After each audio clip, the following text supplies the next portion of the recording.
Il y a eu la couverture du journal Elle, avec, c'était en 2000, quelque chose comme ça, avec une femme en tchadri. Et avec une de mes amies, on se lamentait en disant c'est lamentable ce qui se passe, etc. etc. Et on s'est dit non, mais il faut qu'on arrête de se plaindre là, parce que qu'est-ce qu'on fait? Il faut peut-être qu'on se bouge un petit peu. Donc c'était Michel Viau. Et donc on a dit on va monter une association, etc. Négar, soutien aux femmes d'Afghanistan, qui existe toujours d'ailleurs. En cortège, un petit cortège, hein, jusqu'à la mairie. Et on avait demandé rendez-vous à la mairie pour avoir une maison des femmes. Voilà, c'est-à-dire que le collectif soit une maison des femmes. C'était en 2000, ça.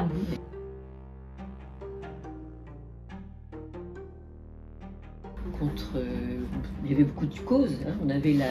On a eu d'abord l'Algérie avant la Maison des Femmes. Après, il y a eu la Tchétchénie. Je ne sais pas si tu te souviens, cette manifestation pour la Tchétchénie, c'était en 2000. Oui. On était aussi trois plaies entendues.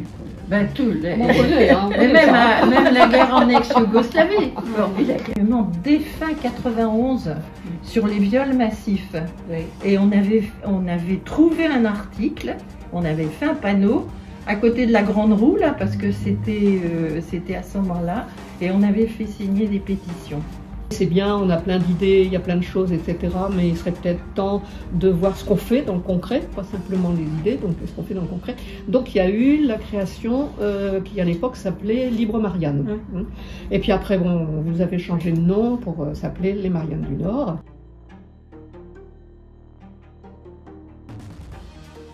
On souhaite surtout informer et former la jeunesse, faire connaître justement aux jeunes leurs droits, les conventions internationales, de manière à ce qu'ils trouvent chacune leur place dans la société et à ce que justement, comme le signalait Roselyne, finalement tous ces textes qui existent, ces textes de loi, etc., soient appliqués en fait. Hein.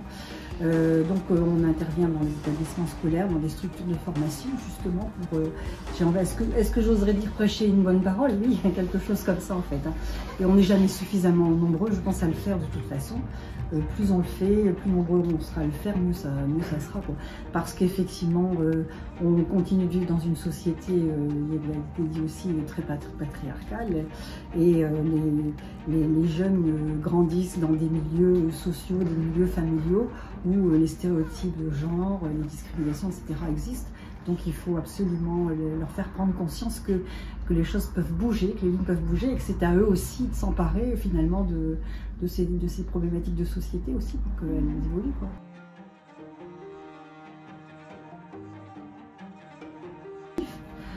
Oui, bah en fait, depuis quelque temps, je trouve que dans la société, il y a différents mouvements qui se manifestent. Hein, et j'ai le sentiment quelquefois que finalement, sous prétexte de se faire accepter, de se faire reconnaître, on veut finalement peut-être faire taire l'autre partie. Et je pense que bon, on doit chacun trouver sa place dans la société en respectant l'autre, quelles que soient ses convictions, ses choix de vie, ses choix d'orientation sexuelle, etc. Et c'est vrai que là, actuellement, il y a quelquefois, à mon avis, hein, mais bon, pour en discuter entre nous aussi, quelquefois des mouvements un peu communautaires que je regrette. Voilà. Que je regrette parce que je pense que l'union fait la force.